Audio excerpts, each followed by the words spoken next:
Halo kawan-kawan, selamat datang di Halo, podcast kami. Kami dari kelompok 4, kelas 11 MIPA 5, akan bahas tentang sejarah peristiwa Merah Putih di Manado sebagai tugas dari guru sejarah kami. Nah, sebelum kita mulai, gimana nih keadaan kalian di rumah? kalau keadaanmu gimana, Cat? Baik-baik aja, cuma tadi bocor Oh, dikit tapi tidak apa. oh yaudah, kalau kamu baik-baik aja, berarti aku juga baik-baik aja. Ya kok gitu. Ya nggak apa-apa.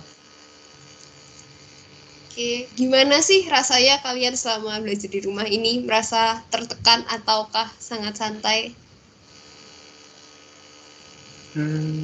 Sebenarnya nggak terlalu tertekan sih, tapi saya cuma pengen tanya aja, apa hubungannya eh, tertekan dengan ini ya, pelajaran sejarah ya? Rasanya nggak ada. Karena kalau kita membahas tentang kejadian ini dengan rasa yang tertekan, kita juga tidak bisa menyerap pelajarannya karena kita merasa terpaksa untuk mempelajari pelajaran ini. Jadi aku Oh mau pastiin gitu. kalian santai dulu nih biar bisa belajar. Oh, bagus juga. Perhatian juga kamu, Nol. Ya dong, aku perhatian. Kalau gak perhatian, aku gak mungkin satu kelompok sama orang. Ya, Nah, kalau kamu gimana, Cat? Kamu tertekan nggak? tidak begitu tertekan, santai-santai aja. Oke, kalau Gitu. gitu Maka, kalian tahu ya, gak sih tanggal 14 Februari itu hari yang penting? Oh, penting banget dong. Itu kan hari aku ngasih coklat ke siapa? ke cewek lah. Masa ke cowok? Aku homo. Kan siapa tahu mungkin untuk memberikan suatu kasih sayang kepada teman-teman. Tapi Oh, tahu gak iya. sih kalian kalau misalnya tanggal 14 Februari pada tahun 1946 itu bukan hari yang penuh dengan kasih sayang? Hmm? Hmm. Apa iya? Masa sih? Enggak deh. Nah, Saya kalian nggak beneran tahu. gak tahu? Saya, Enggak. Ya, saya terus kayaknya agak gimana? lupa. Udah lupa. Jadi, pada saat itu, para pemuda di Manado, Sulawesi Utara sudah mendapatkan berita kemerdekaan kita itu pada tanggal 21 Agustus 1945. Tapi pada tanggal 14 Februari 1946, enggak ding, salah ya Allah. Ole, ola, ole, ola. Jadi gimana? Aku bingung. Aku mau tidur. Jadi, tanggal 14 Februari itu adalah hari yang penting bagi para pemuda Manado karena mereka melawan tentara Nika yang saat itu sedang membonceng Belanda. Para pemuda kita itu sebenarnya pada tanggal 21 Agustus 1945 sudah mendengar berita proklamasi kemerdekaannya kita. Tapi tiba-tiba pada awal Oktober 1945, tentara sekutu Belanda dibonceng oleh Nika datang ke Sulawesi Utara. Hal ini membuat suasana rakyat ricuh karena Belanda ingin mendapatkan kekuasaan lagi sepenuhnya pada negara kita. Oh, jadi gitu. Oh, yang akhirnya Letnan Kolonel Charles Chostaulu ini sama SD Wisan menggerakkan pasukan dan para pejuang rakyatnya untuk mengambil alih markas pusat militer Belanda itu ya? Ya itu benar. Saya besar ingat tadi. Mereka juga punya bantuan dari politikus kalangan sipil yang bernama Bernard Wilhelm Lapian.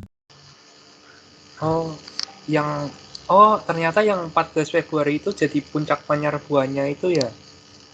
Hmm. Tapi sebelum terlaksana, pimpinan pasukannya malah ketangkep, termasuk Charles Chostaulu sama SD Wisannya. Hmm.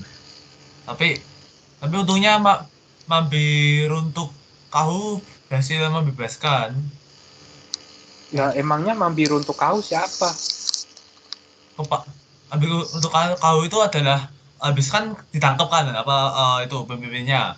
Nah itu diambil alihkan ke Mambi Runtuk Kahu ini. Dan terus dia menggunakan pasukannya berhasil menyelamatkan pemimpin yang tadi gitu. Oh, yang pemimpin anggota Kenil itu ya dari Minahasa. Iya itu. Gitu. Nah, terus setelah itu jadi gimana? Kalau setelah itu sepertinya terjadi banyak penyobekan bendera merah putih dan biru, disobek hingga merah putih, banyak terus dikibarkan di atas gedung markas Belanda juga tempat-tempat lainnya. Oh, yang akhirnya tuh pas awal Maretnya kapal perang Belanda Vietnam itu tiba di Manado membawa pasukan 1 batalion itu ya. Ya, terus juga undang pasukannya, undang pemimpin untuk eh apa namanya negosiasi dari Oh iya, kapal. negosiasi itu ya. Jadi pemimpinnya pun diundang sama Belanda untuk perundingan gitu. Eh, tapi rundingannya cuma sebuah siasat doang, jadi biar Belanda punya waktu buat ambil kembali tanahnya di Indonesia ini. Hmm. Oh iya, yang pada akhirnya Charles Taulus sama S.D. Wilson-nya eh, mati ya gara-gara perundingan tersebut. Ya, ditahankan tadi pas di sana. Hmm. Ditahan terus dibunuh. Oh pantas pada waktu itu Belanda tuh tujuannya itu untuk melemahkan pejuang rakyat ya. Ya, benar. Iya. Ya, ya terus dampaknya apa dong? Masa Manado berarti kalah? Nah, sebenarnya ya kalau kita lihat walaupun pada saat itu para pejuang kita kalah, namun itu malah makin membakar semangat para pejuang kita untuk mengusir Belanda. Karena gimana pun Belanda itu kan datang untuk mengambil alih. Namun secara keadaan sebenarnya kita sudah merdeka, karena itu rakyat-rakyat semakin terbakar semangatnya untuk melawan Belanda dan mengusir Belanda dari tanah Sulawesi Utara. Oh jadi gitu. Wah bagus juga. Akhirnya para rakyat pun terbakar juga semangatnya. Nah Iya terus dong, kalau enggak kita nggak bisa merdeka. Ya itu benar itu. hmm, Nah, jadi begitu dampaknya. Makanya kita sebagai para pemuda yang ada pada saat ini, sebagai orang-orang yang sudah mengerti seberapa besar perjuangan para pemuda pada masa itu, harus bisa mempertahankan semangat juang seperti mereka. Jadi kalian udah pada ngerti kan ini?